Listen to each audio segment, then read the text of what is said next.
Buenas noches, ¿cómo les va? Bienvenidos a Veníamos Bien en esta que es una edición especial, va a ser una edición especial, edición de cierre de año, en este año tan vertiginoso que hemos tenido, y vamos a hacer un poco un reconto de algunas cosas importantes que hemos tenido durante el año, pero anclados en este momento para que de alguna manera tomemos esa distancia de los acontecimientos y veamos hacia atrás, parándonos en este cierre de año, en este diciembre, ya culminándolo, viendo hacia atrás lo que ha pasado este año y algunas cosas que han ido sucediendo. Creo yo que, sin lugar a dudas, tuvo este año tres ejes centrales en la provincia de Santa Fe y a nivel nacional, por supuesto. El primero de ellos, la economía. Es la economía, estúpido, decían por ahí.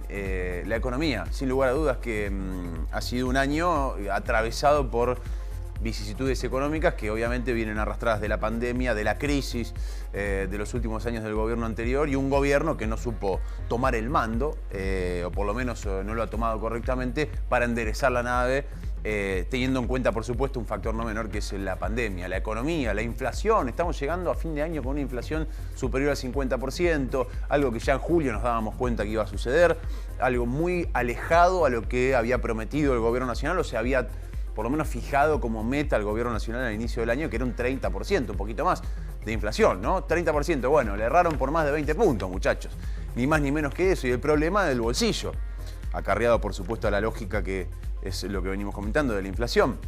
Ahora bien, más allá del promedio de inflación que supera el 50%, algunos elementos, por ejemplo, la canasta básica, el incremento interanual que ha tenido durante este año, falta todavía la medición de diciembre, que la vamos a conocer recién en los primeros días del año que viene, de enero, pero más o menos por cómo viene proyectado, inclusive algunos elementos de esa canasta básica, como por ejemplo los alimentos, probablemente por estos días, entre medio de las fiestas, tengan un incremento aún mayor, por lo cual la inflación bolsillo, la inflación changuito, como le llaman algunos, sin lugar a dudas que es mucho más elevada a lo que es el promedio inflacionario. Y es uno de los principales, es el principal problema de la economía argentina, sin lugar a dudas, entre otros quilombos que tenemos, claramente. Pero la situación de la inflación, que no distingue entre ricos y pobres, pero que claramente castiga mucho más a las bases, ¿no? O a aquellos que están por fuera, inclusive, de todos los sistemas. Vamos a recordar dos notas en este primer bloque que vamos a hacer económico. Te decía, tres ejes centrales vamos a estar recordando el día de hoy. Economía, el primero, la situación de la inseguridad en la provincia de Santa Fe sobre todo, y también, visto la perspectiva, ya plantándonos en los 2 años de la gestión Perotti, llega un gobierno prometiendo la paz y el orden. Bueno, pasó de todo menos paz y orden. La situación de inseguridad aqueja cada vez más al santafesino, y en los últimos 2 años hemos visto algunos episodios que antes no estábamos acostumbrados a ver. Por ejemplo, homicidios en ocasión de robo. Ese ítem ha subido, ese porcentaje ha subido. Las muertes violentas en la provincia de Santa Fe, en el departamento de la capital y en Rosario, se han incrementado nuevamente. Y además hubo una crisis en materia de gestión. Una crisis total.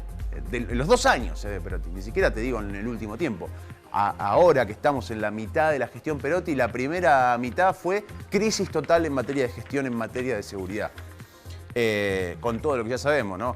Saín, las peleas con la oposición, los carpetazos, las denuncias, los fiscales que van, que vienen, que esto, que lo otro, las leyes cajoneadas, Saín eyectado, denuncias contra el exministro, 2 causas importantes que se investigan en la primera parte de la gestión de Perotti con la conducción del Ministerio de Saín, y un gobierno no le encuentra la vuelta. Un gobierno que ha mostrado en los últimos días algunas cartas, como dando algunas señales de intentar ordenar por lo menos un esquema de trabajo de aquí a los próximos 2 años.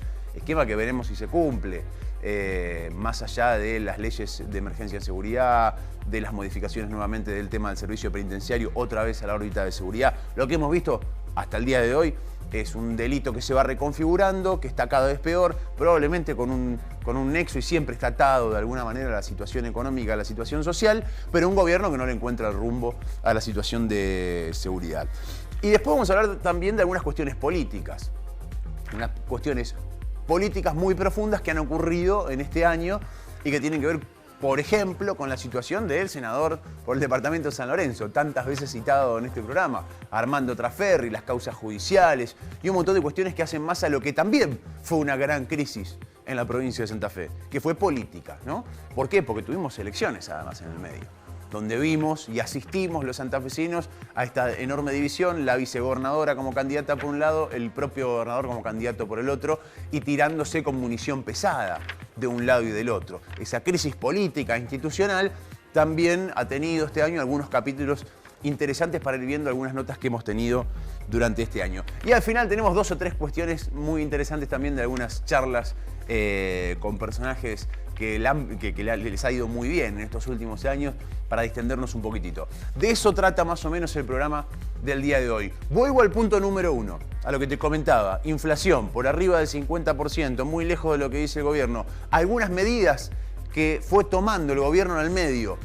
Y fíjate vos qué interesante verlo ahora con el diario del lunes. Por ejemplo, ¿te acordás? Allá la primera mitad del año, llegando a la mitad del año, cuando el gobierno nacional decidía frenar las exportaciones a la carne, ponerle un freno a las exportaciones a la carne. ¿Qué decía el propio presidente en aquel momento? Decía, esto va a permitir más mercadería, más carne en el mercado interno, esto va a generar una sobreoferta, entonces va a bajar el precio. Y en aquel momento lo analizábamos punto por punto y decíamos, recuerdo el título de aquel monólogo, un tiro en los pies era el título de aquel monólogo. Bueno, efectivamente fue eso, fue un tiro en los pies del gobierno. ¿Por qué? Porque no bajó el precio de la carne, todo lo contrario, terminó subiendo.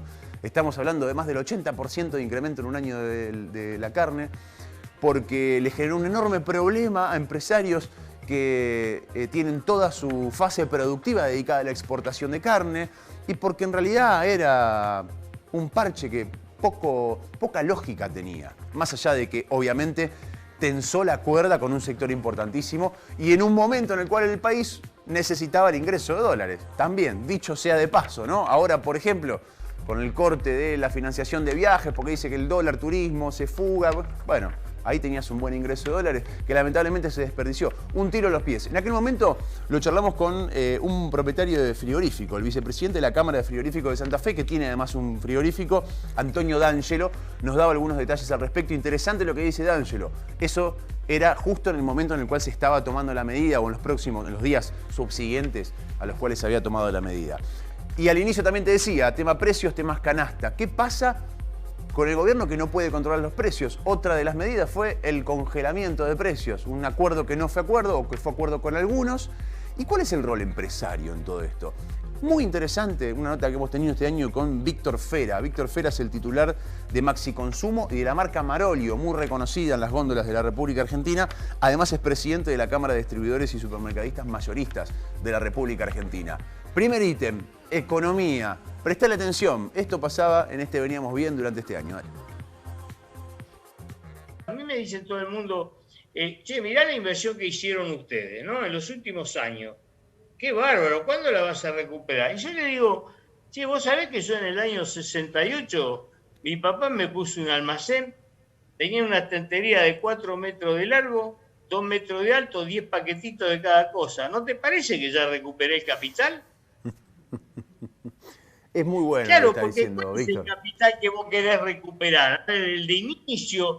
¿El del final? ¿Cuál es el capital que querés recuperar? Bueno, para todos no es igual el pensamiento. Yo veo empresas que hacen una tabla de rentabilidad, de retorno, todo eso le cuesta 10% más, 15% más. Bueno, si él hace todo eso, por ahí no es competitivo. Bueno, si no puede competir, no compitas con el hambre de la gente. Es muy interesante escuchar lo que está diciendo. La verdad que es muy interesante. Víctor, ¿quién maneja los precios? ¿Quiénes son los formadores, los famosos formadores de precios? Y los formadores de precios son los vendedores de materia prima. O sea, del principio de la cadena. Al principio de la cadena. Que son 10, 15, 20. Esos son los formadores de precios, que con la materia prima hacen lo que quieren. El Estado es lo que tendría que empezar a ver ahora a qué precio se vende en el mercado interno la materia prima y a qué precio se vende en el mercado externo. Si por ahí se manda una revisadita de esa, por ahí te das cuenta que en el mercado interno se venden mucho más altas. Qué casualidad, ¿viste? Por ahí tenemos que... El Estado tendría que ser más aplicativo a su laburo. más eficiente, decir, por lo menos en esas cuestiones. Es Ahora, que no lo, aplicativa. perdón, pero para, disculpame. No lo sabe el secretario de Comercio, los ministros, digamos, El todos. secretario de Comercio es muy nuevito, tiene 10 días, empezó a Sí, trabajar, está haciendo lo que puede. Supongo que él lo sabe y lo va a controlar. Mire, en Argentina se vende aceite a tal precio, ¿no es cierto? Subsidiado, van a las grandes cadenas, nada más, a los pobres no les llega nunca. ¿Viste? Es maligno eso, es maligno. Pero al centro de Santa Fe usted va a tener las grandes bocas, va a encontrar el precio subsidiado del aceite. Sale del centro de Santa Fe y es todo aceite a sobreprecio. ¿Qué pasó? Nadie se enteró todavía en Argentina. Nadie se enteró en Argentina. ¿Por qué no se le aplica la ley de góndola? La ley de góndola no se aplica porque hay grandes corporaciones que la van frenando. ¿Cómo es la ley de etiquetado? Cuando se aprobó la ley de etiquetado, ¿quién no tiene un enfermo en la casa que no puede consumir harina, azúcar o distintas cosas? Todos los tenemos. Y si todos los tenemos, tenemos que aplaudir porque esa ley se apruebe. Y si hay que hacerle algunas modificaciones para la reglamentación, habrá que hacerlas, yo no digo que no. Pero oponerse a la ley de esa, por ahí el mismo que se opone o que se abstiene, tiene algún problemita de eso. Y vos tenés que ir a comprar a un supermercado, a un almacén, a donde se te da la gana, en un kiosco, y para saber lo que hay adentro tenés que tener una lupa. Sí. O sea que los argentinos tenemos que estar munidos de lupas. Ahora, sos un bicho raro, me parece a mí, o no, dentro de tu rubro, digamos. Debe ser uno de los pocos que yo escucho, por ejemplo, a favor de la ley de etiquetado frontal, digamos, es algo que muy poca gente puede estar en contra, pero la industria en general... Pero yo fabrico los mismos productos que fabrican otros. ¿Quién lo va a dejar de consumir? El público, pero va a saber lo que consume. Información. Claro, va a tener la información. ¿Cómo voy a estar ocultando información? Es un delito ocultar información. Si es un delito ver en los paquetitos atrás que vos tenés que dar vuelta al pliegue para mirar qué hay adentro. Tenés que dar vuelta al pliegue, es un delito. O si no es un delito, está cerca.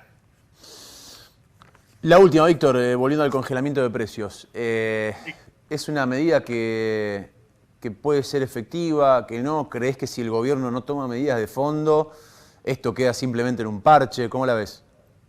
Claro, yo digo que si no toma medidas de fondo queda en un parche, sí, eso es cierto. Y para que tome medidas de fondo hay que aplicar la ley de góndola. Que va a haber nuevos competidores en la góndola, se va a poder trabajar, no va a haber más posición dominante, no va a haber más cartelización y por ende no va a haber más corrupción, ¿no? Yo siempre digo que en la comida hay más corrupción que en la obra pública. Bueno, ¿Cómo es eso? ¿En la comida hay más corrupción que en la obra pública? Claro, por supuesto. Sí, por supuesto. Por supuesto. Usted vaya a ver de quiénes son las góndolas y va a ver que todos los productos son de la misma empresa. O sea, quieren fundir a las otras empresas, no las dejan entrar y después tienen un producto que vale 50 mangos hasta 200, que adentro es la misma mercadería. Esto no es nuevo para nadie, ¿no? Y hay 7 años que vengo diciendo esto.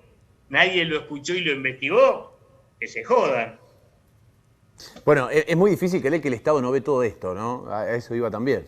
Me cierra un poco más cuando... A veces pienso que el Estado no está convencido de hacer esto. Usted sabe que el Estado es el Estado, los políticos son los políticos y los gobiernos son los gobiernos. Totalmente. Esto no se aprobó en el gobierno anterior, se aprobó en este gobierno, todavía no funciona como corresponde. ¿Podrá funcionar con alguna diferencia? Sí, por ahí alusten que por ahí no hay 5 personas que tengan los taponcitos para el oído. Pero harina, azúcar, leche, fideo, arroz, todo eso, hay 10, 15 proveedores. En los productos básicos hay 10, 15, 20 proveedores. Entonces, se puede aplicar. ¿Cómo no se va a poder aplicar?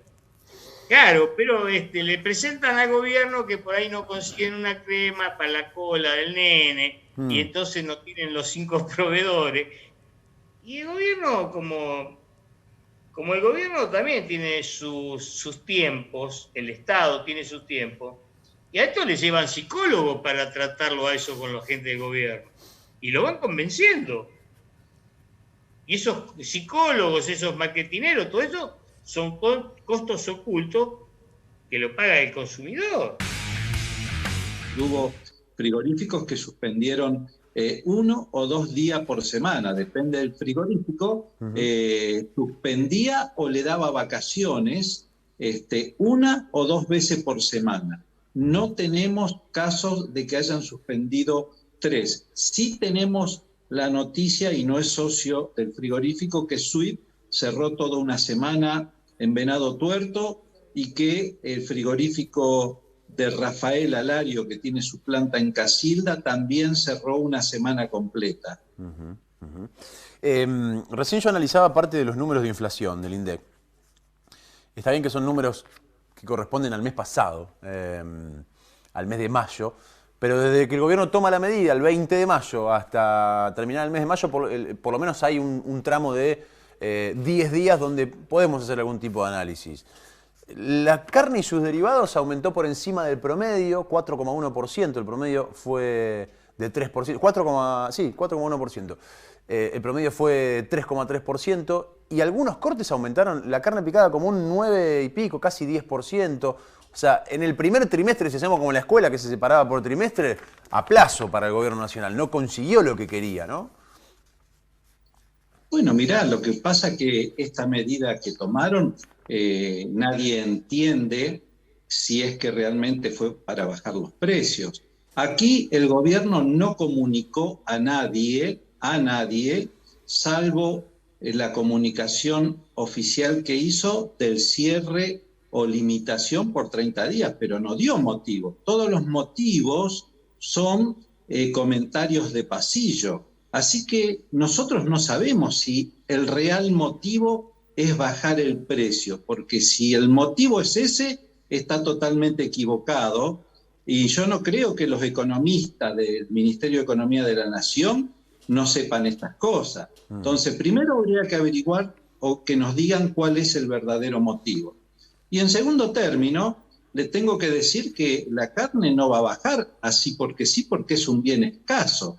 O sea, la carne se va a mantener en los precios que está, y si la hacen bajar obligatoriamente, va a desaparecer. O sea, es como cualquier negocio que lo obliguen a vender a pérdida. ¿Cuánto tiempo puede aguantar? Con la carne pasa exactamente lo mismo.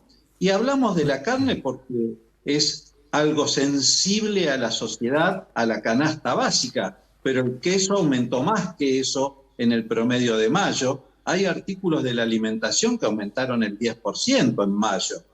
Es cierto que el promedio dio 3,3%, pero el alimento estuvo todo por encima de 4 y 5%. Hablamos solo de la carne porque se ha puesto de moda y porque es sensible, pero podemos hablar del pan, podemos hablar del maíz, podemos hablar de la harina, y todo ha tenido incrementos superiores a los porcentajes que salieron de inflación en lo que va del año. Ahora, ¿por qué ha subido tanto la carne? Porque la carne subió por encima, la carne vacuna subió por encima del promedio inflacionario en los últimos 2-3 años. ¿Por qué se dio eso? ¿Por qué está por encima del promedio de inflación? Mira, acá ocurren varias cosas. Yo te voy a explicar cómo tienen que hacer para saber si la carne va a aumentar. Vos te fijas los días viernes el precio que hace la tienda en pie en lineal y te vas a dar cuenta si incrementó de un viernes a otro o si bajó. A la semana siguiente se va a trasladar al mostrador. Claro. La carne vacuna se genera de la vaca, ¿no es cierto? Y la vaca empezó a ser un bien escaso. ¿Por qué es un bien escaso? Porque no hay una producción tan grande como la que teníamos, porque no hay seriedad ni planes ganaderos a largo plazo. Y vos para criar una vaca tenés que tener por lo menos 2 años de proyección, porque llevar un pedazo de carne, un trozo de carne a la carnicería, desde el nacimiento de un ternero, transcurren entre 2 o 3 años, depende si se hace con feedlot, depende los campos de pastura, ¿no es cierto? Entonces, cada vez se va a convertir en un bien más escaso si no le hacemos un programa serio. Fíjate vos que el productor que estaba haciendo vaca para exportar a China, le cierran la exportación y se le cae el precio de 120 a 80. Entonces, ¿qué hace ese productor? En el año 2020, a principios del 2020, estábamos en 55 kilos de carne vacuna por cápita anual y teníamos un consumo total de las carnes de 110 kilos. Al final del 2020 seguimos teniendo 110 kilos per cápita de todas las carnes. Lo que cambió es la composición. Claro. De 55 kilos la carne vacuna bajó a 50 y lo que ganó esos 5 kilos que perdió en un año la carne vacuna fue el pollo y en menor medida el porcino. Porque antes se faenaban animales más grandes, ahora se faenan animales mucho más chicos. Un animal, claro, que es lo que se está tratando de corregir ahora. No creo que se pueda lograr a corto plazo, pero no es lo mismo faenar 100 animales de 400 kilos que 100 animales de 300, porque vos tenés menor cantidad de kilos faenando de 300, ¿no es cierto? Entonces, hay que medirlo en volumen de carne y otras veces en cabeza. Pero yo también te digo que el rodeo no se va a ampliar mucho, porque justamente si el rodeo se aumenta mucho, cae excesivamente por la ley de oferta y demanda, el precio no le cierra a los productores, nadie le corrige esto, porque ahí es donde debería estar el Estado corrigiendo, cuando se escapa o cuando no se escapa, pero con armas democráticas, para esto tienen en la exportación las restricciones, para esto tienen los impuestos. Hay un montón de formas de manejar e intervenir un mercado en democracia. Lo que se está haciendo no es algo democrático, es algo unilateral. Entonces, vamos a continuar así a los sobresaltos mientras no haya un programa o plan ganadero nacional a por lo menos 5 años.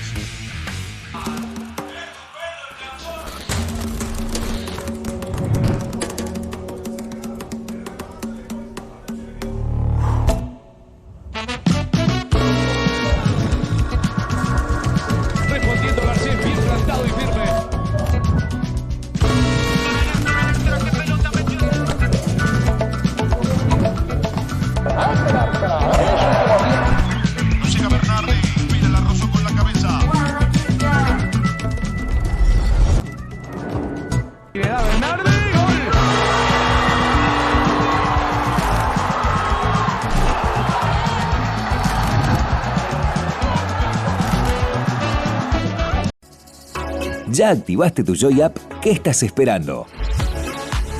Disfruta gratis TV HD en vivo donde quieras. Activa tu cuenta con tus datos de usuario y contraseña de la sucursal virtual de Cablevideo en cablevideodigitalbionic.com.ar/activación. Descargate la app en tu dispositivo móvil e ingresá con tus datos. Y comenzá a disfrutar de la nueva experiencia Joy de Cablevideo. La provincia está invirtiendo 560 millones para realizar un nuevo intercambiador de tránsito en el acceso norte a Santo Tomé, sobre la autopista Rosario-Santa Fe. Agilizamos y mejoramos la seguridad vial de las y los santafesinos. Santa Fe Provincia. Hoy lo más seguro es quedarte en casa.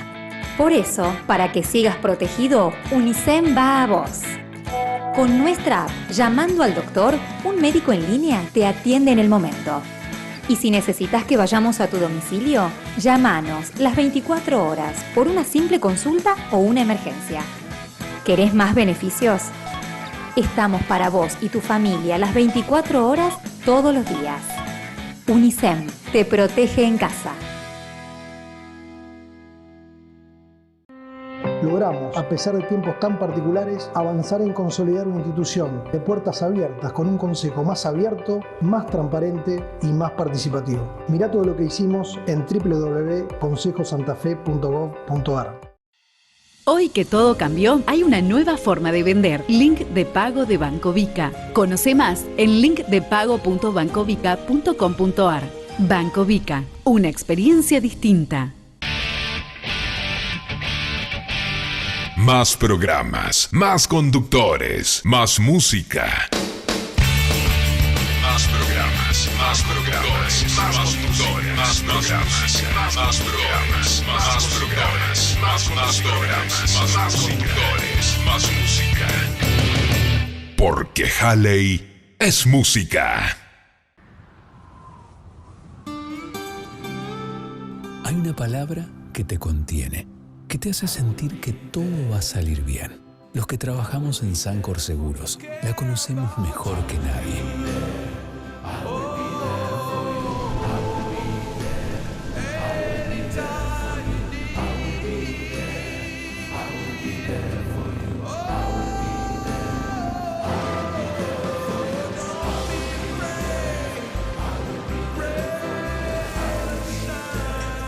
En Sancor Seguros estamos junto a vos en todo momento, acompañándote.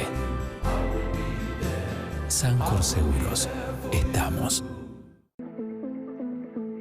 Canalveo.com. Todas las noticias en un solo lugar.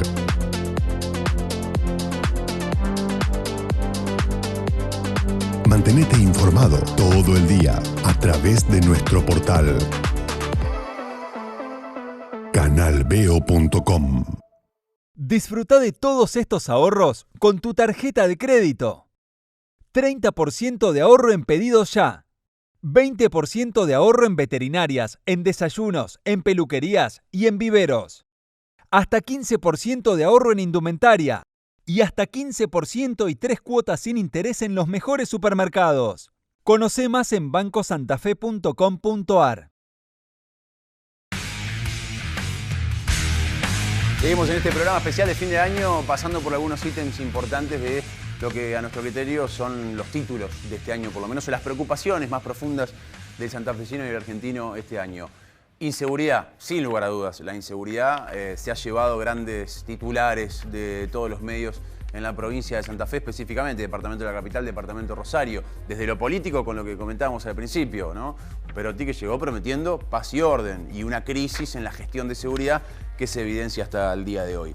¿Qué puede hacer la justicia por la seguridad? Bueno, hay un fragmento de una nota que hicimos con el fiscal federal Walter Rodríguez, muy interesante porque de alguna manera el delito federal y el narcotráfico puntualmente tiene su anclaje a qué puede hacer la justicia en aporte a la situación de seguridad, que en realidad tiene que ver con una actitud preventiva, que es potestad exclusiva del Ejecutivo de la provincia de Santa Fe.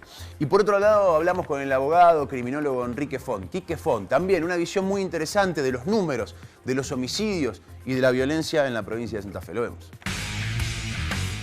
Es necesario irremediablemente la articulación entre las distintas esferas del Estado, eso es inevitable.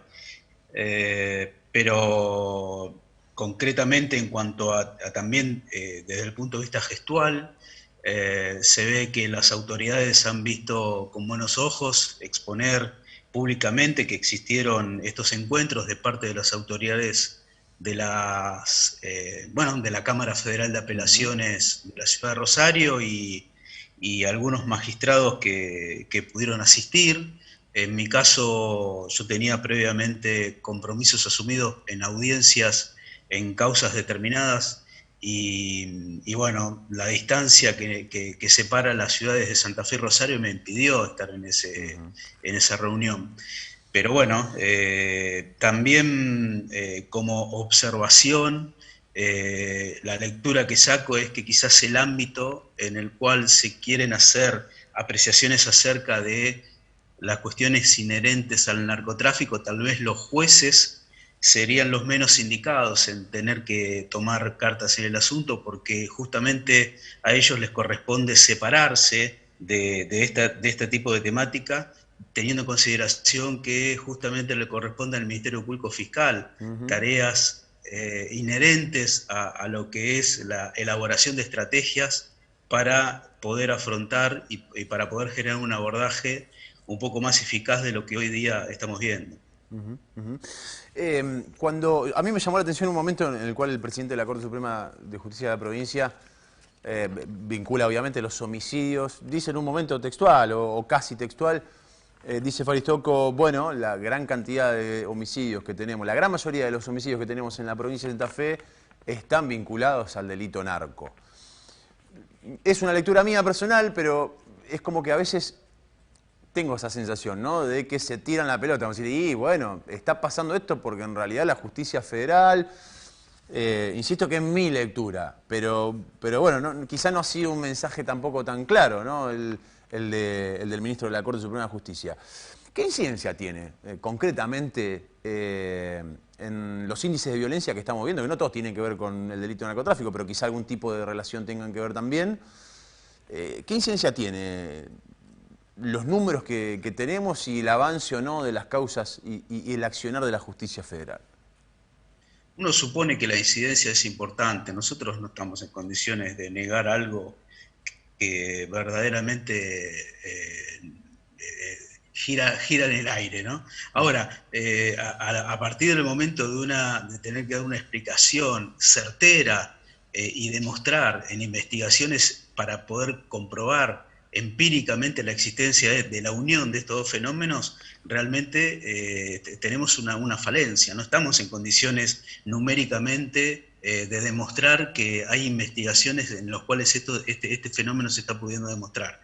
Ahora, sería hipócrita negar que existe para nosotros una sensación, digámoslo así, o una íntima convicción de que hay muchos casos en los cuales se producen homicidios como consecuencia de una puja por un territorio narcocriminal. Es un fenómeno que por supuesto está más afianzado en Rosario o en las zonas aledañas, digamos, a Rosario, pero yo creo que lentamente, o más que lentamente, rápidamente, se están empezando a ver algunos episodios y algunas semejanzas en nuestro territorio, o sea, en lo que es la ciudad capital de Santa Fe y sus adyacencias. Hay todo el tiempo cuestiones, llamémosle tiroteos, episodios de violencia, espirales que tienen que ver con disputas también inherente a la narcocriminalidad, que nosotros no la podemos negar y sería realmente sería una gran dificultad si nosotros no estaríamos en condiciones de reconocer ese fenómeno, aún cuando, como dije hace un rato, las investigaciones en sus resultados concretos tal vez numéricamente no reflejan el fenómeno. Ahora, es importante aclarar también que el fiscal y la justicia intervienen con el delito consumado, es decir, la prevención en todo caso y las condiciones previas que permiten que el delito comience a generarse no tienen que ver ni con un fiscal ni con un juez, es decir, no tienen que ver con el Poder Judicial, digamos, que actúa e interviene cuando hay un delito o presuntamente un delito consumado, ¿no? Sí, por supuesto, eso es así. Nosotros tenemos una función, nosotros me refiero a los fiscales, de actuar para generar la posibilidad de una investigación que de alguna manera reconstruya históricamente un hecho, y para el caso de que estemos en condiciones de reconstruirlo y determinar su responsable, generar la posibilidad de un enjuiciamiento oral y público para que se establezca si merece una sanción penal.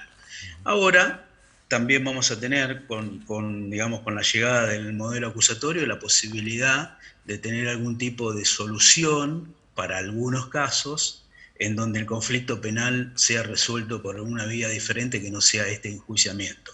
Pero lo cierto es que lo que vos estás apuntando es así. Nosotros no debemos confundir nuestras funciones con aquellas inherentes a la seguridad pública que está en cabeza del poder político, del Ministerio de Seguridad, en este caso en la provincia, y bueno, también por supuesto las cuestiones inherentes a aquellas que corresponden a la órbita federal, al Ministerio de Seguridad de la Nación. ¿Qué visión tenés de lo que ha pasado esta semana, de lo que está pasando en Rosario, una nueva escalada de violencia? Ya hemos tenido varias en la provincia de Santa Fe, pero con algunas particularidades, 6 homicidios.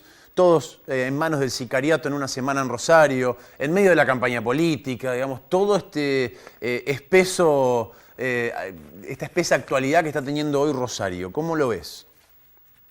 Bueno, obviamente como todos y todas, con mucha preocupación. Ahora creo que lo importante siempre es poner en contexto estas situaciones y analizarlas en un periodo más largo, digo, porque la política pública en seguridad o en cualquier área tiene que tomar estos elementos en cuenta. En Rosario en particular, desde el año 2013 en adelante la tasa se disparó, casi se triplica en el año 2013-2014, fueron los años quizás de un despegue sorprendente de la tasa de homicidios cada 100.000 habitantes, llegando a 22 cada 100.000. Luego lo que sucedió en los años subsiguientes fue una estabilización con un leve descenso, que digamos llamaríamos un amesetamiento, porque la tasa siguió siendo alta. Y para dar un poco de contexto, en 8 años es la 7ª vez que en 24 horas ocurren 6 homicidios. Digo, esto marca una estabilidad del fenómeno de la violencia letal, no siempre y necesariamente vinculado a narcocriminalidad. Hay, digamos, los datos oficiales del Ministerio Público de la Acusación hablan por lo menos un 60 o 70% de los homicidios en Rosario aparecen como claramente vinculados a contextos de narcocriminalidad. Pero digo, para mí lo llamativo de la ciudad de Rosario, que despegó en el 2013 con picos 2013-2014 y básicamente nunca volvió a los niveles previos que tenía la ciudad. El fenómeno, si uno toma en Santa Fe también lleva décadas, ¿no?, de tasas de homicidios altos, pero quizás con otras dinámicas igualmente preocupantes también, digo, porque cuando uno habla de homicidios se habla de los hechos más graves en materia de seguridad. Las políticas del 2013 en adelante, sobre todo la megacausa en Los Monos, fueron muy detrimentales, muy negativas, porque politizaron y le subieron el cartel a un actor del delito que tenía cartel y que se sirve de ese cartel como una lógica de la violencia. Le crearon un franchising y hoy uno no sabe si alguna de las amenazas que se llevan adelante con balaceras a viviendas y comercio vienen de esa organización o de otra que les usa el nombre, si algunos de los conflictos que se dan en el territorio tienen que ver con recuperar la titularidad de ese franchising. Digo, está muy revuelta la cosa, y haber politizado, haber presentado a Los Monos como los megavillanos de Ciudad Gótica y que explicaban todo el mal en Rosario, bueno, demostró ser falso y los politizó, digo, en el sentido de que los usó políticamente. Pensemos que el grupo de la policía, la Brigada Operativa de la División Judiciales, encargados de la mano del juez de instrucción Viena de realizar la megacausa, están todos presos. Y están presos porque integraban otras bandas. Digo, el Estado le dio cobertura a una banda de policía. Yo repasaba las crónicas del 2013, que en un año y meses, que fue la vida de esa banda de la policía, hizo de todo. Digo, escandaloso todo lo que sucedió, ¿no? Después del asesinato de Medina se fueron al country de Pilar a tratar de meterse en la casa, los agarra la bonaerense. El ministro de Seguridad Lamberto lo manda de vacaciones al jefe, al Carancho Romero, para que no vaya a declarar a la justicia. Apretaron periodistas, dejaron una cosa curiosa, una persona muy buscada, lo tuvieron 12 horas esposadas a una columna y se fue caminando de la jefatura de la policía, una interna de la banda de la Brigada Judiciales. Hoy, insisto, todos presos. Éramos pocos los que en el 2013 denunciábamos que en realidad lo que ocurría alrededor de entregar a Los Monos y hacer una operación sobre esa banda, que, a ver, digo, no son angelitos, digo, no estoy por supuesto. Nada, digo, pero se usó políticamente eso, y lo que sucedió es que subió la violencia en esa lógica, porque lo que pasó es que una banda de policías reorganizó el negocio. Ahora, es muy curioso lo que decís. Se habla a través de la mexicanización. Y la verdad es que es imposible compararlo, absolutamente imposible. Las bandas de las que hemos hablado en su momento, el Clan Basi, Los Monos, hasta la banda de Alvarado, que de alguna manera puede ser la más sofisticada, no sé si coincidís, pero de alguna manera la más organizada que ha tenido la provincia de Santa Fe, históricamente me parece a mí, están extremadamente lejos. Y el Estado es como que se para en la vereda de enfrente, donde obviamente tenés esa figura del perfecto enemigo, alimentado y muchas veces creado desde la misma política. Ahora, el Estado cuando mira para adentro tiene en todas las causas de narcotráfico, de narcomenudeo en la provincia de Santa Fe, al menos la mitad de la banda es poli, al menos funcionarios públicos, ¿no? Al menos cuando empezás a repasar quiénes son, fueron ascendidos y tenían enormes vínculos con la política, o con senadores, o con alguien de por medio.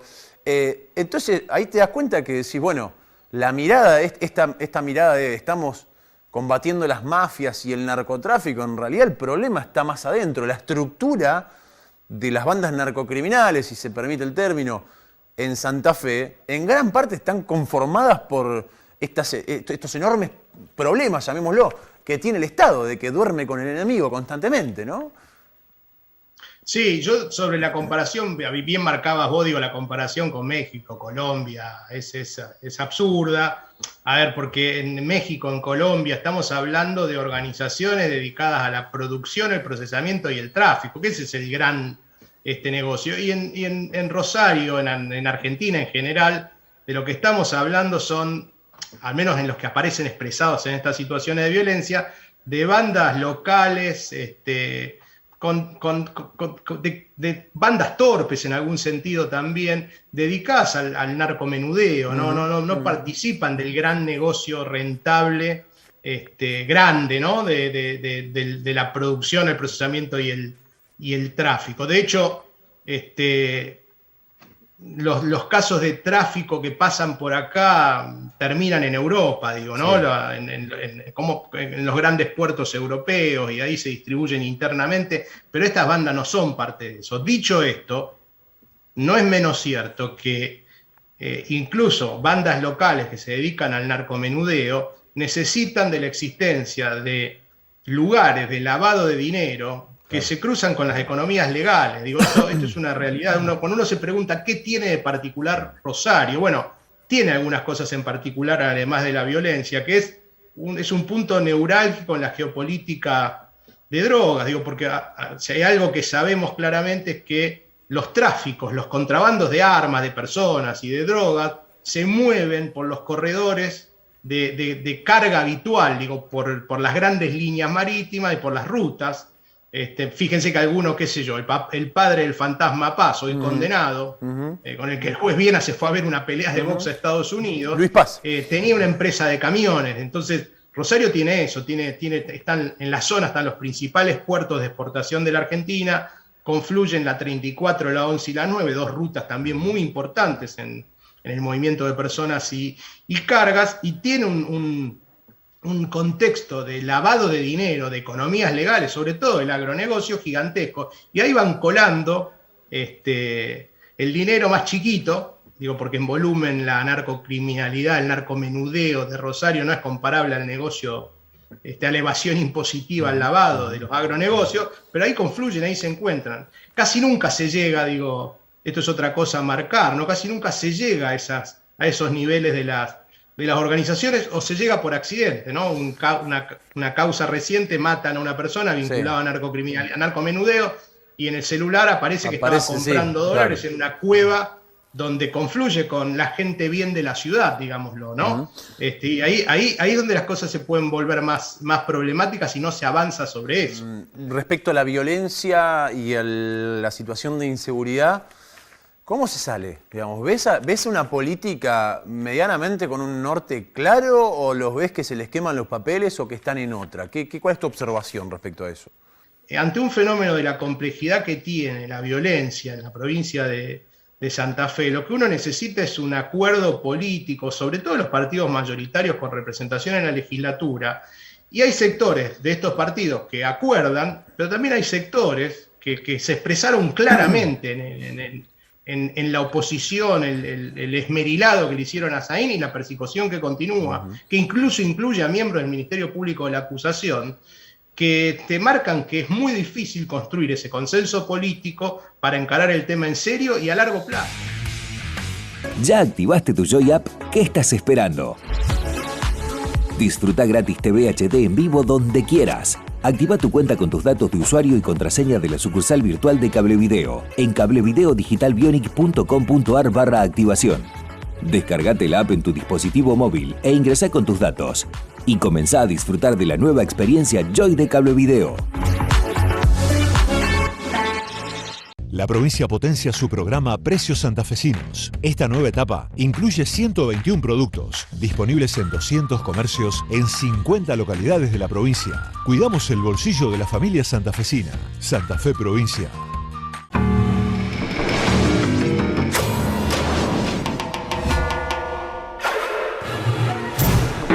¿Necesitas una nueva opción para comprar?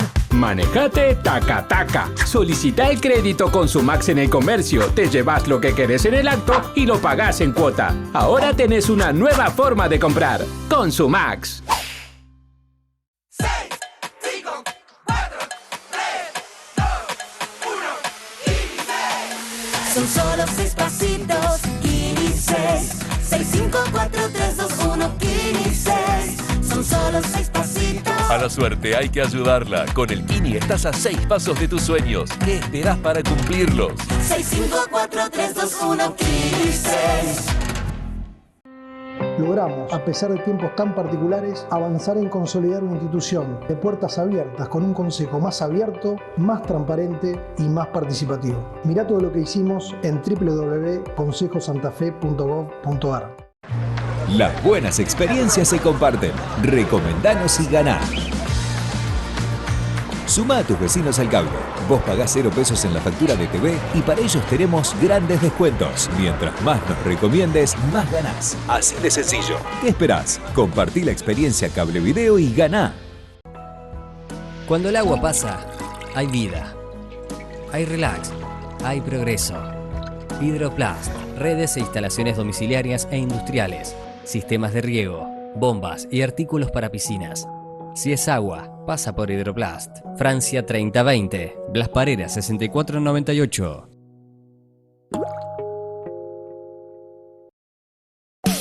La Municipalidad de Santa Fe sigue en acción en todos los barrios de la ciudad, con obras que hoy son realidad, mejorando la vida de los vecinos, con más y mejor iluminación, nuevos espacios públicos, más asfalto, desagües y servicios.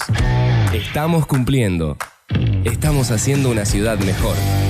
Municipalidad de Santa Fe Capital. 6, 5, 4, 3, 2, 1, 6. Son solo 6 pasitos, 6. 6, 5, 4, 3, 2, 1, 6. Son solo 6 pasitos. A la suerte hay que ayudarla. Con el Kini estás a 6 pasos de tus sueños. ¿Qué esperás para cumplirlos? 6, 5, 4, 3, 2, 1, 6. Disfruta de todos estos ahorros con tu tarjeta de crédito. 30% de ahorro en pedidos ya. 20% de ahorro en veterinarias, en desayunos, en peluquerías y en viveros. Hasta 15% de ahorro en indumentaria. Y hasta 15% y 3 cuotas sin interés en los mejores supermercados. Conoce más en bancosantafe.com.ar.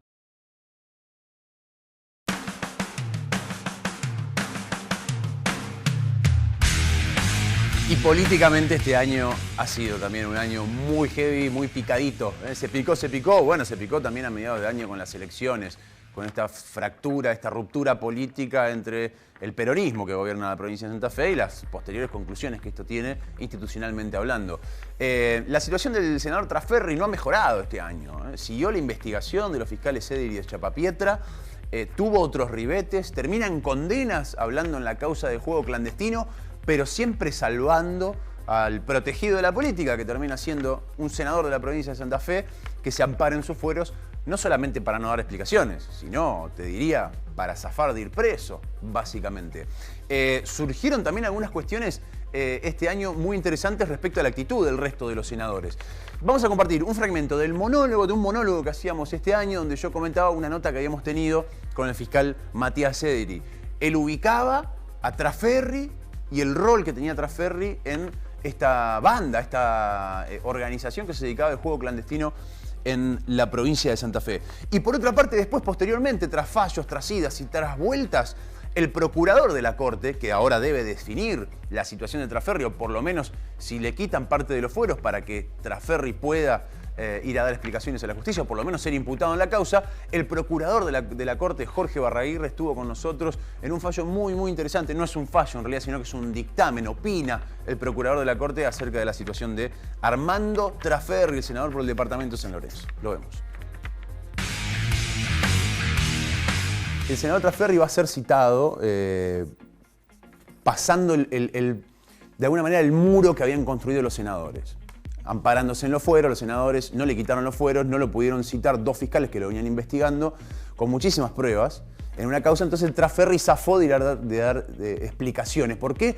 Por esto, por la cuestión de la corporación, del espalda con espalda entre todos los senadores. Dijeron, no, que no vaya. Bueno, un juez termina, porque los fiscales hicieron una presentación, tuvieron un fallo en contra, después volvieron a apelar esa situación y finalmente el juez de Cámara Mascali le dio la razón a los fiscales y declara inconstitucional parte de un artículo, el 59 de la Constitución, modificando un poco la situación de los fueros de los legisladores, poniéndola un poco más similar a lo que es a nivel nacional, que un diputado o un senador puede ser investigado, puede ser, si tomamos el Código Nacional, procesado y solamente tiene que pedir un desafuero en el caso de ser detenido. Se impide que un legislador sea detenido, no investigado. Bueno, acá en la provincia de Santa Fe se impide todo.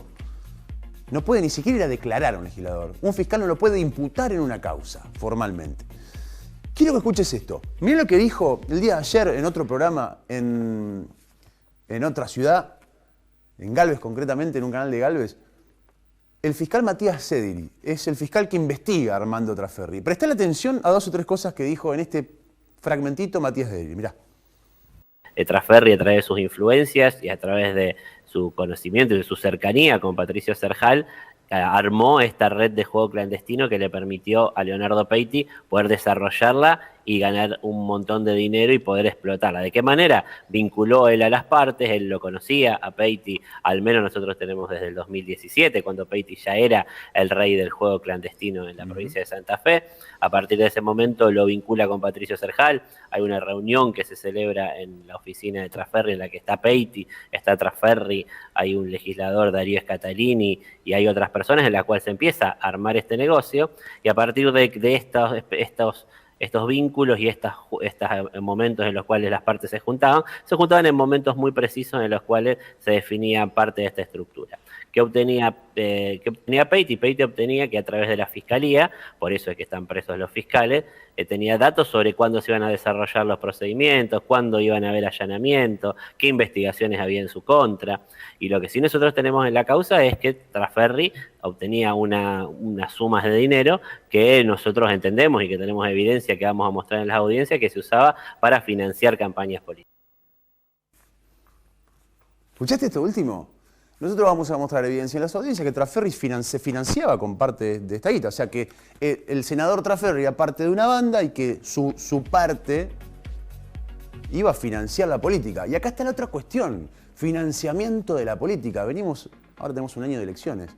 Nadie sabe cómo se financia la política porque no hay una ley clara que hable del financiamiento de los partidos políticos.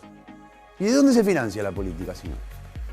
Bueno, acá tenés un ejemplo. Acá hay un fiscal que dice, tiene pruebas que Trasferri se financiaba del juego clandestino, del juego ilegal. Y surgió además en estos últimos días algo muy loco. Yo me había olvidado de esto, sinceramente. En un programa, en el año 2016, en septiembre del 2016, un programa llamado Rueda de Prensa que hacíamos con Héctor Galeano y con Juan Manuel Berlanga, le hicimos una nota al senador Enrico. Corté 2 fragmentos porque esto ahora lo tomaron los fiscales. Enrico va a ser llamado probablemente como testigo en esta causa de Trasferri. ¿Por qué?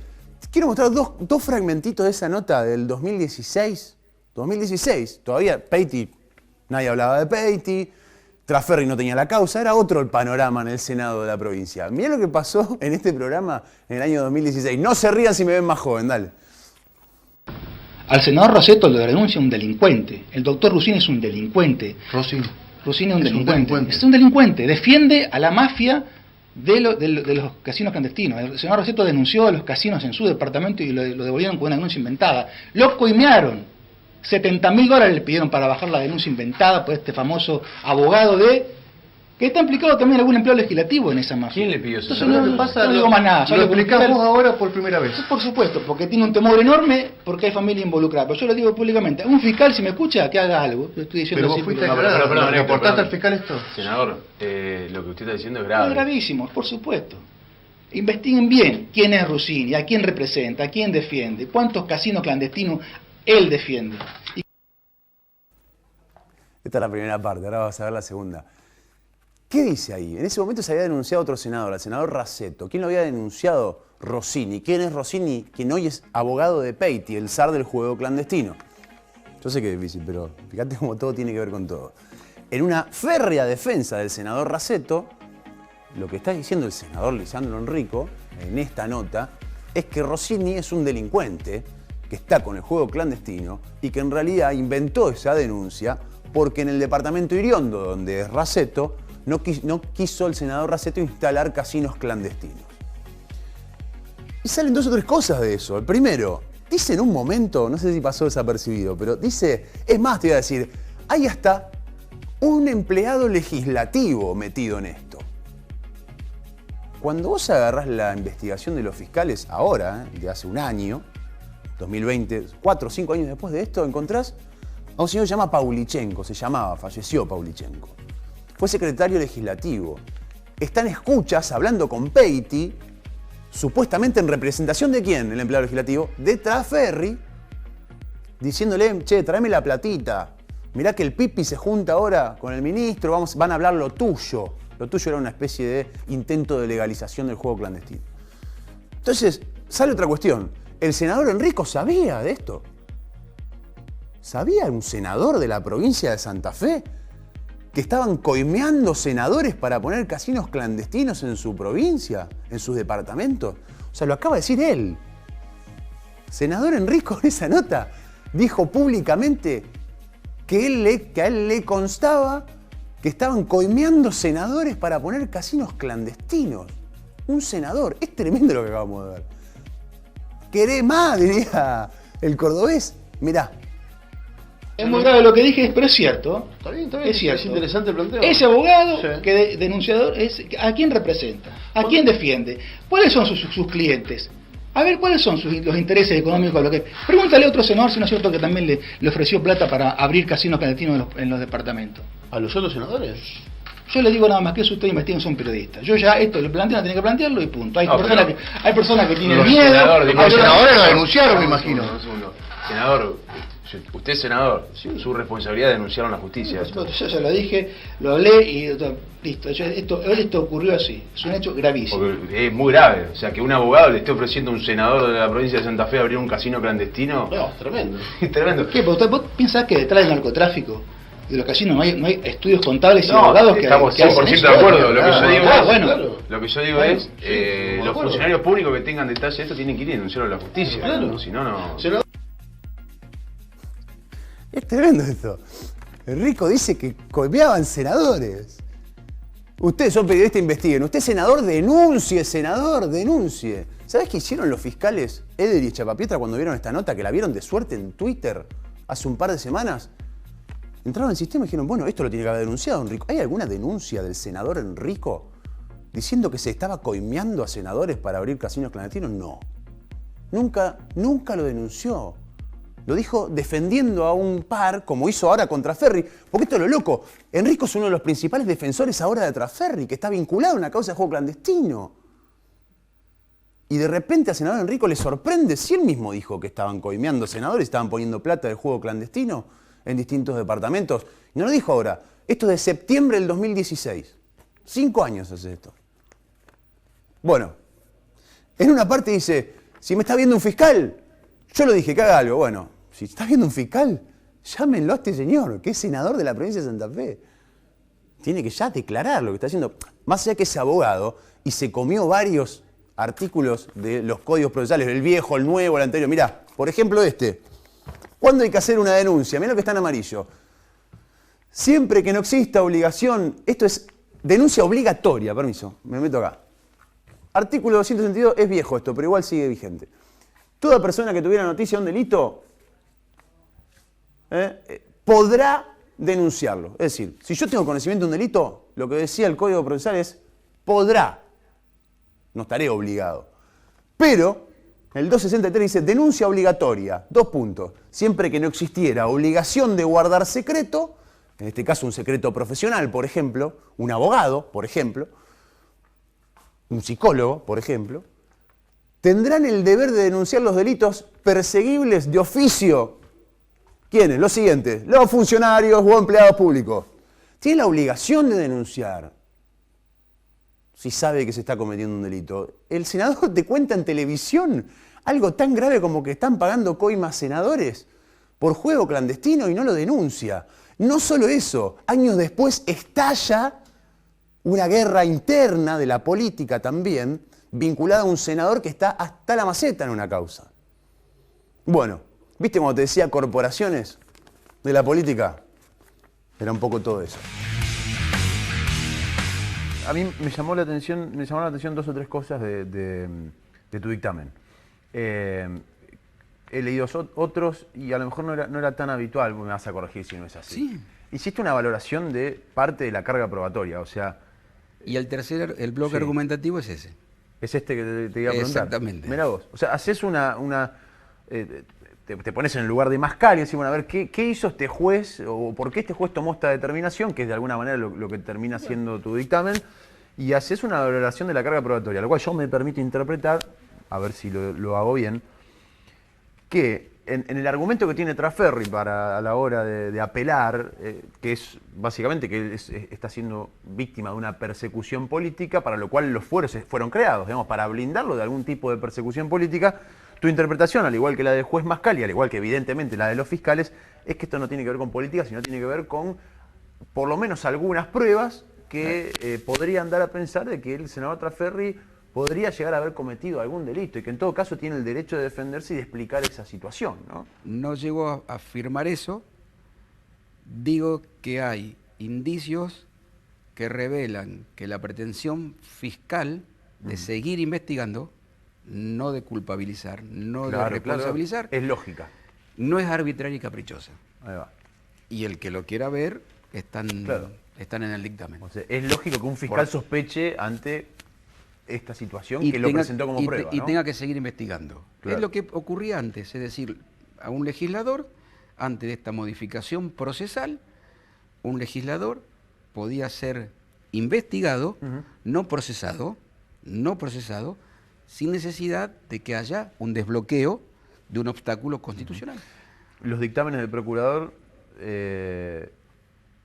son no vinculantes, es decir, la Corte puede decir otra cosa, absolutamente, ¿no? Absolutamente, y uno es consciente de que la función propia llega hasta eso. Miren, esta es la manera en que el Ministerio Público, el representante del Ministerio Público, el más alto representante del Ministerio Público de la provincia de Santa Fe, que tiene a su cargo el cuidado de los intereses generales, como establece el 120 de la Constitución Nacional, mira el conflicto. Después, los ministros que tienen otra posición, otro rango, otra jerarquía, otros conocimientos, otras responsabilidades, pueden perfectamente pueden apartarse de lo que es la opinión de la Procuración General. En resumen, y para cerrar también, avalás de alguna manera el trabajo del juez Mascali, diciendo que Trasferri puede ser imputado, que puede avanzar la investigación contra Trasferri con esta figura, que por supuesto no puede ser detenido ni allanado en este caso. No puede ser detenido, no puede ser allanado, no se le puede secuestrar. Salvo que lo disponga la legislatura, o sea, que sea al referéndum de los legisladores. Obviamente, de sus pares, tiene esos fueros. Lo que de alguna manera mi dictamen indica es que tenemos que reencontrarnos con la historia, con la tradición constitucional de la provincia, que no hay superfueros y que esos superfueros no pueden provenir de una reforma procesal penal. Claro. Menos aún a la luz de lo que establecen los compromisos internacionales que como República Argentina nosotros asumimos frente a la comunidad de naciones.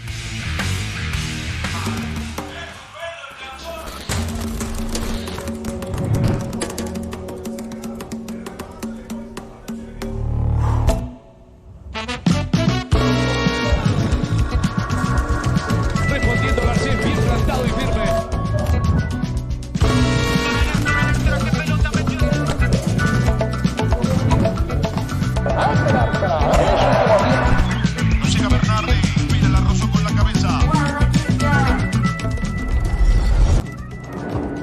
Y le da Bernardi,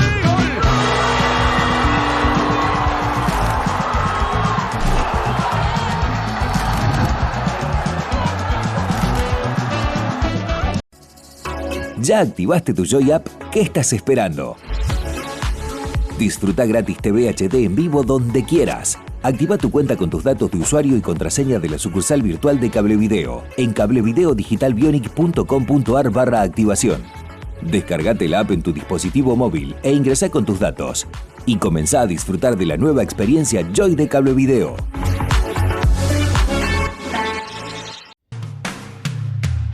Nos gusta meternos en el mundo del espectáculo de vez en cuando también, en el mundo del periodismo, de los escritores, de la cultura, de la literatura. Hemos tenido grandes invitados este año en Veníamos Bien y algunos de ellos han sido protagonistas justamente este año que se está terminando. Entre ellos, por ejemplo, ni más ni menos que la guionista de El Reino, esta serie que se estrenó en Netflix, que la rompió toda y que en algún momento empezó a tener mucha polémica. Si no la viste, no te la vamos a spoilear demasiado, o por lo menos un poquitito en esta nota que tenemos con Claudia Piñero, que es la escritora del Reino, y cómo algunas cosas que ellos iban escribiendo, ya presentando y pensando en el guión, se iban cumpliendo, por ejemplo, en Brasil, o tenía mucha similitud con lo que iba pasando en Brasil, sobre todo con la comunidad evangélica vinculada directamente a la política. Es una genia, Claudia Piñero, que además tiene una visión muy interesante respecto al género, por supuesto, pero a la actualidad política también. Y otro protagonista de este año ha sido Julio Leiva, que en realidad lo viene haciéndose bastante. Es colega, es periodista, trabaja en Vorterix, trabaja en distintos medios y está hace ya varios años conduciendo un ciclo que se llama Caja Negra, con muy buenas entrevistas.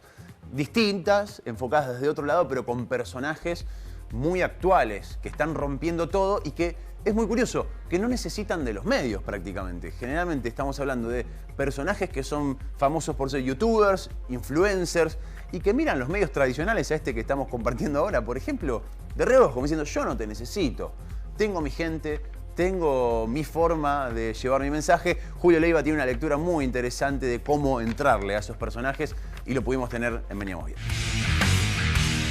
Vamos a hablar del reino. Y te pregunta, ¿qué reino? Bueno, quédate y vas a ver. En realidad no solamente vamos a hablar del reino, vamos a hablar con Claudia Piñeiro. Ella es guionista, es dramaturga, es escritora, sobre todo autora de Un ladrón entre nosotros, La viuda de los jueves. Si no conoces La viuda de los jueves, si no viste El reino de los últimos tiempos en Netflix, Las grietas de Jara, Catedrales, entre otros. ¿Cómo andás, Claudia? Muchas gracias por atendernos. Un gusto saludarte desde la provincia de Santa Fe. Te saludamos.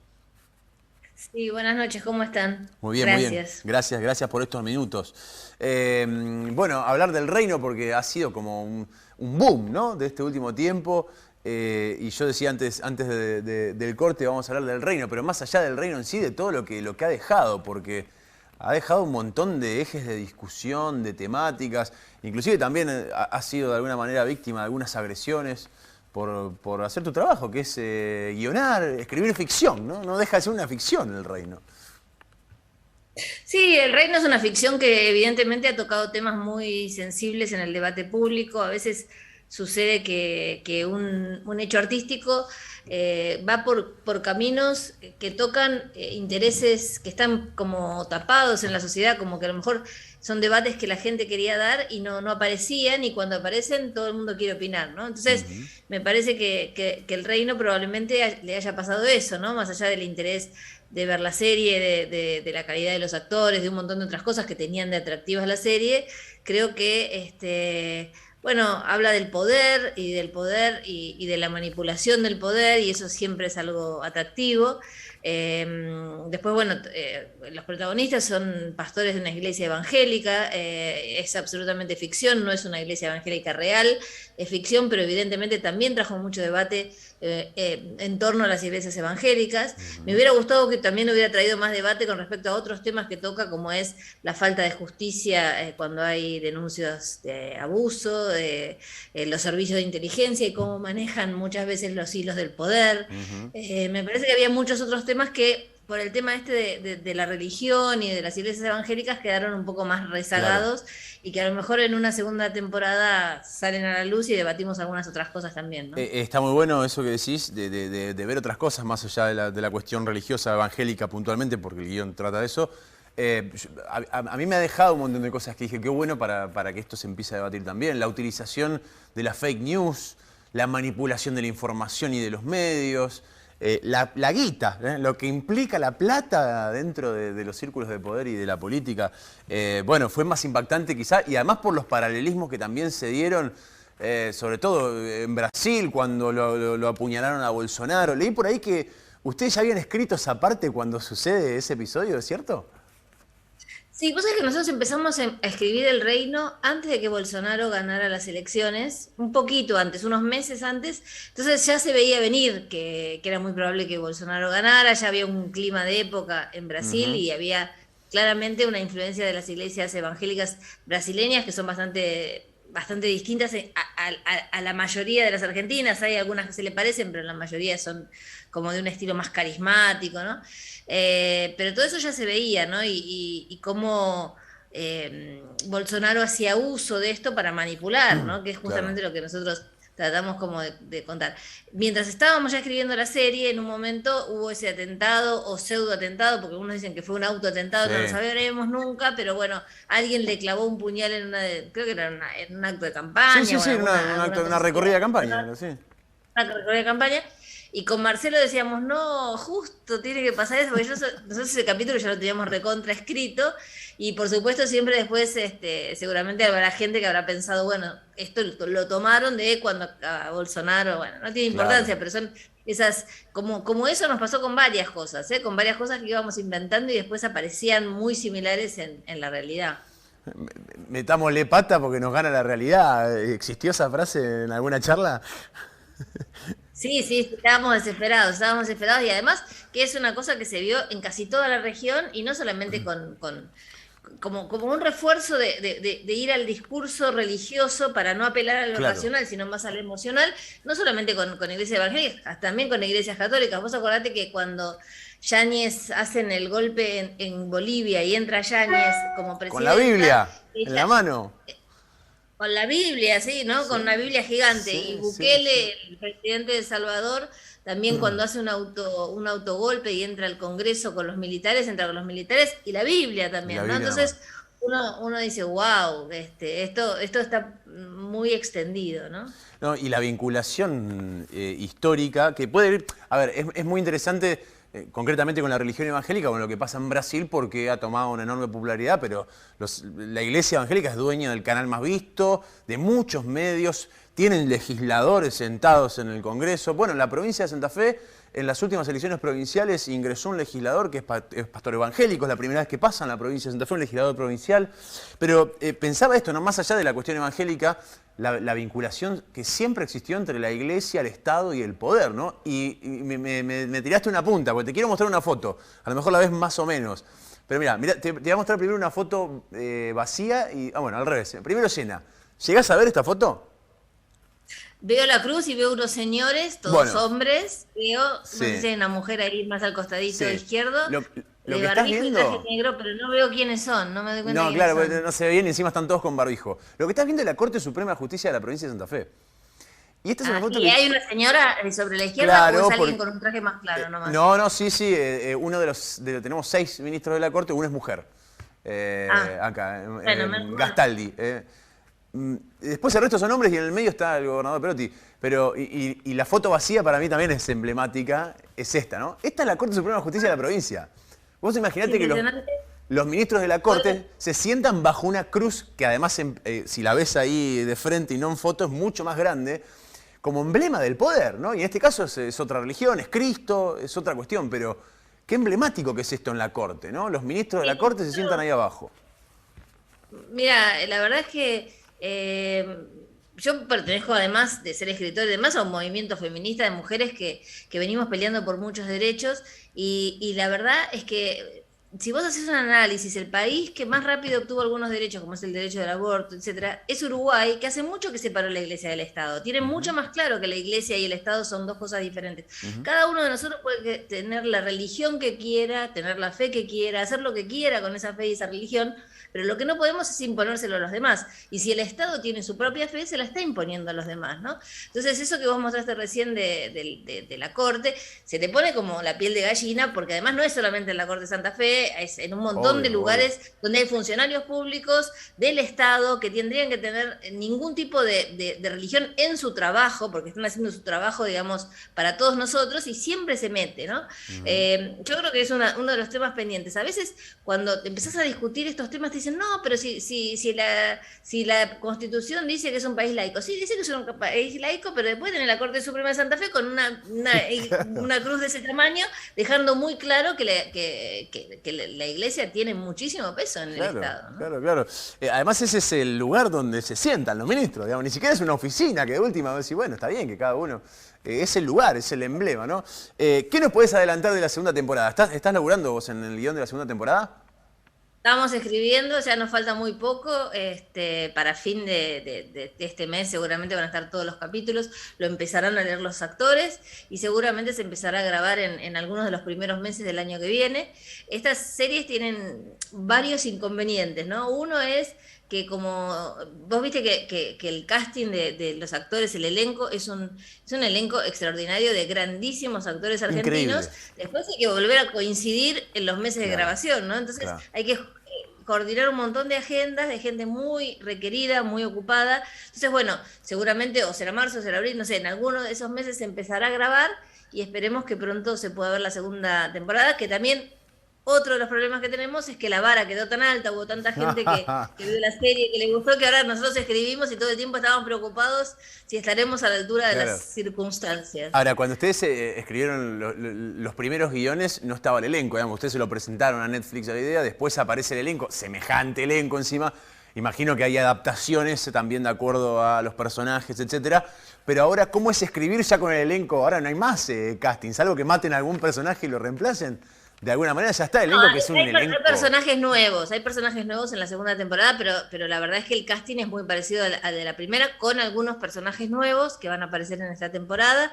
Eso tiene la ventaja de que vos ya sabés quién es ese personaje, ¿no? En el primero vos escribías bastante en abstracto. De todos modos, nosotros cuando escribíamos, no sé, por ejemplo, me acuerdo que cuando escribimos esa escena en la que Mercedes Morán termina diciendo el demonio es la política y grita, ¿no? La pastora grita, el demonio es la política. Nosotros la escribíamos y con Marcelo decíamos, ¿te imaginas cuando Mercedes Morán haga esta escena? Y nosotros no sabíamos si iba a ser Mercedes Morán. Era nuestro deseo, era como que lo escribíamos pensando, ojalá lo haga ella. Después lo hizo ella, pero bueno, podría haber sido que no. Ahora lo que nos pasa es que ya sabemos quiénes son esos actores. Entonces, cuando escribís la escena, ya te lo imaginás con ese cuerpo, con la forma en que actúa, tratás de sacar lo mejor de ese actor también desde la escritura inconscientemente, ¿no? Porque decís, bueno, esta escena va a ir mejor por este lado por cómo los actores fueron componiendo esos personajes, ¿no? Y esos personajes son mucho más que lo que nosotros escribimos. Así que bueno, está todo eso dando vueltas. Esperaremos muy ansiosos. Gracias, Claudia, por tu tiempo. Muy amable. Muchas gracias a ustedes. Buenas noches. Buenas noches. Estamos charlando con Claudia Piñeiro, es la guionista, la que escribió, a la que se le ocurrió el reino, pero no solamente eso, lo llevó a Netflix y obviamente la idea gustó y se termina realizando. Muy interesante muchas de las cosas que plantea y que deja también para discutir. Yo creo que tiene que servir esto también para discutir determinadas cuestiones. Es ficción, no deja de ser ficción, pero está bueno que se discutan y que sirva de disparadores para hablar de algunas cosas. Vamos a charlar con un gran entrevistador. La entrevista es un arte y él la desempeña además de una forma muy particular. Es periodista, es conductor de radio, obviamente comunicador, es director ejecutivo de Filo News y está a cargo de Caja Negra. A mi criterio, uno de los mejores productos de los últimos años, por lo menos desde el 2020 en adelante. En YouTube, en redes sociales y en todos lados ha generado entrevistas con personajes extremadamente diversos y de todos los mundos y todos los ámbitos. Estoy hablando de Julio Leiva, que tiene la gentileza de atendernos. ¿Cómo anda, Julio? ¿Todo bien? ¿Cómo estás? ¿Todo bien? Bien. Un gusto. Bien. Gracias por las palabras. Para mí un placer de charlar con vos. Te seguía desde Cheque Blanco, desde cuando estaban allá en la Rock and Pop. Después fueron mutando, creo que estuviste en Mega también en algún momento, en algunas otras radios. Y bueno, y el año pasado apareció Caja Negra. Contame un poco cómo surge la idea de Caja Negra. Venía de una experiencia previa en Vortex, que era la máquina de escribir voces. Ahí hicimos varias entrevistas con todo lo que tiene que ver con lo más tradicional por ahí, desde Ricardo Darín, Dolina, Moyo, no sé, Flor de la B. Y cuando empezamos con la experiencia de Filo, quisimos replicar un poco esa experiencia, pero con la idea de por qué no hacemos lo mismo pero con la nueva generación, ¿no? Con los nuevos referentes, y darnos los gustos de también entrevistar a otros por ahí de lo más tradicional, pero con un hincapié y un límite lo que consumen las nuevas generaciones y sobre todo en la escena digital, ¿no? Cuando hablo de escena digital también hablo del arte a través de la digital, ¿no? De cómo la música argentina está explotando gracias a internet y también hasta movimientos políticos también, ¿no? Ahora, es loco también porque sos un vago de los medios, no de estos medios de ahora. Bueno, sí, obviamente, ahora sí incursionando, pero en otro momento, cuando uno te daba una entrevista, decía, bueno, sí, sé más o menos para el canal en el que voy. Ahora no sé, Elegante, por ejemplo, y yo no sé si mira televisión Elegante, o eBay, o entrevistaste a ellos al Bananero, un flaco que es más de mi generación, de hace varios años, pero que fue un poco el pionero en el mundo digital. ¿Cómo es esa situación de entrevistar a generaciones que no son la tuya, digamos? Sí, depende con cuál, obviamente Elegante no, pero con el Bananero o con otros por ahí más cercanos en algunos gustos y en cosas que hemos vivido generacionalmente, estoy hablando, y con cada uno es un mundo distinto, digamos, un universo distinto en el cual yo estudio bastante, investigo bastante antes de cada entrevista y eso me da la seguridad para poder guiar y llevar la entrevista para un objetivo predeterminado, ¿no? En el caso de Elegante, lo que nos sorprendió y creo que sorprendió a todo el mundo fue su frescura, su desparpajo, justamente esta no forma de entrevista, porque no era un entrevistado típico, era como muy natural, ¿viste? Y con cada uno te pasa distinto, es como que con cada persona es como que abrís una caja que de ahí salen recuerdos, historias, personalidades, carisma y demás, que uno va ayudando a que eso salga a la luz, ¿no? Ahora, tenés una forma de entrevistar muy particular porque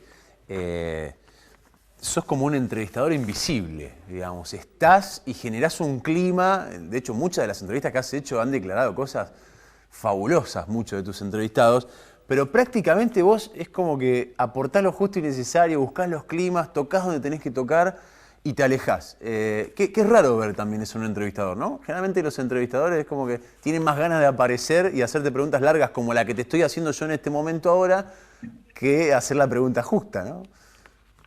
Y porque primero son códigos distintos. Yo creo que, bueno, es un programa de televisión que hoy necesita el ritmo, necesita de ciertas cosas que quizás antes la televisión, hace, no sé, 20, 30 años, en los 60, los 70, los 80, tenía un poco de este ritmo más del entrevistador que se corría a un costado y le cedía todo el protagonismo al entrevistado. Y me parece que retomar un poco eso, esa experiencia, donde yo me basé, digamos, en muchas personas que he consumido a lo largo de mi infancia, adolescencia y demás, no sé, Jesús Quintero con El Perro Verde, Antonio Carrizo, Guerrero Martinelli, Polo Secchi, digo, todos que tienen un poco esa impronta de llegar en el momento justo con la pregunta y retirarse. Y a mí me agradece porque a veces elogian esto, justamente, de que no hablo. ¿Viste? Y es como raro. Sí, pero se genera un clima espectacular también, porque vos ves a tus entrevistados súper cómodos, y no porque no hablas, porque hay un montón de otros entrevistadores que a lo mejor no participan tanto, sino que hay como un clima intimista y de confianza muy, muy, muy copado para ver una entrevista. Es que está medio puesto en todos desde el minuto cero para eso. Un poco la idea de Caja Negra también salió justamente de tratar de crear un clima intimista. Cuando empezamos con el equipo de Filonews a ver cómo iba a ser ese set donde iba a realizarse la entrevista, yo le decía, quiero algo todo negro, donde casi a mí no se me vea, que esté todo concentrado en el entrevistado y que casi no haya gente acá, que haya poca luz, que sea bien intimista. Y cuando pusimos y el equipo de Filo ideó esa escenografía, ahí nos dio la idea de Caja Negra y ahí empezamos a elaborar el concepto. Pero yo recaigo y estoy todo el tiempo elaborando el clima, digamos, ¿no? De llevar la entrevista lo más intimista posible, ¿no? Te quiero hacer dos preguntas más. La primera, ¿qué entrevistado fue el que más te pegó o qué entrevista fue la que en un momento dijiste wow y te dejó así como congelado o de cara, como diríamos nosotros? La primera del ciclo me parece que fue la de Rodrigo de la Serna, ahora que estamos con Ocupas y todo este furor y demás. Creo que fue la primera donde yo me sentí esto cuando termina la entrevista, muy contento de cómo se desarrolló esa nota, con todos los climas, que era graciosa por momentos, profunda por otros, reflexiva en otros momentos. Esa fue como la primera. Y después hubo varios picos que tuvo que ver con también, muchas veces se completa la entrevista con el recibimiento de la gente, ¿no? Claro. Y creo que la de Big Rap, la de Elegante, la de Coscu, la de Paulina Cocina, la de Duki, fueron entrevistas que fueron medio hitos dentro de Caja Negra, que bueno, hicieron que cada vez más público lo viera, ¿no? Elegante tiró ahí el título que después, al tiempo, porque había pasado bastante, o sea, yo ya había visto y después al tiempo Cristina lo dice en una conferencia, se arma un quilombo bárbaro por todos lados, pero bueno, también fue muy impresionante esa respuesta de Elegante, dice, che, yo con un microfonito y una compu de gobierno hice un hitazo que vendió millones. Sí, de alguna manera ¿qué pasa? Cuando uno va y entrevista a los chicos y empieza a hurgar un poco en cómo se fue conformando toda esta escena musical argentina que hoy está revolucionando un poco la región, se encuentra con muchas realidades y en una de ellas es esto, cómo empezaron a hacer con pocos recursos y en sus habitaciones los himnos de esta generación. Y creo que esto, cuando uno va tirando del ovillo, va descubriéndolo y creo que marca una diferencia con otras generaciones que eran más de la esquina del garage o de la sala de ensayo, digamos, ¿no? Hoy, tanto los creadores de contenido que tienen que ver con YouTube, con Instagram, con TikTok o los que hacen música, empiezan en la habitación de su casa con sus padres ahí en el resto de la casa y eso después se genera en un movimiento cultural muy grande y también en un gran negocio, porque hoy estamos hablando de gente que tiene millones de seguidores, como te digo, a nivel regional, ¿no? Estamos hablando de toda Latinoamérica, de España y tratando de entrar en otros mercados. ¿Qué consumen las nuevas generaciones? Porque desde el lado de quienes producen contenido se ve un poco eso. Me da a pensar que del otro lado también pasa eso y que de alguna manera eso empieza a llegar. Hoy los medios tradicionales obviamente siguen siendo consumidos, pero vemos que las nuevas generaciones se guían por otra cosa, que demandan otra cosa absolutamente distinta a la que estamos acostumbrados a hacer. Sí, la verdad que lo que uno nota en estos años es que obviamente lo cambiante lo permanente, digamos, ¿no? Parecería un contrasentido, pero todo el tiempo los nuevos consumos están justamente siendo una novedad y están alternando unos por otros. Digo, cuando arrancamos con Facebook, después apareció Instagram, después apareció YouTube, después apareció Twitter, después apareció TikTok, y vamos mirando Twitch, y de alguna manera como se van ampliando las edades, así como nuestra abuela llegó a Facebook, y no te vayas a sorprender que en unos años las abuelas estén mirando Twitch también, digamos. De hecho, hay abuelas haciendo TikTok ahora. Sí. Pero bueno, hay un consumo cultural muy fuerte en Internet que tiene que ver con esto, que estamos todo el tiempo con el teléfono en la mano y ya no somos personas que estamos sentados frente a un televisor recto, sino estamos con un celular en la mano agachados mirándolo y ya desde la postura te cambia el consumo. Entonces esa explosión se está dando y bueno, no podemos saber cómo va a seguir porque es vertiginoso, ¿no? La verdad que tendríamos que utilizar varios programas para hacer un resumen, pero buscamos por lo menos en algunos de estos puntos que queríamos abordar: economía, seguridad, la situación política y algo para distendernos un poco algunas de las notas que nos parecieron las mejores que hemos tenido durante este año.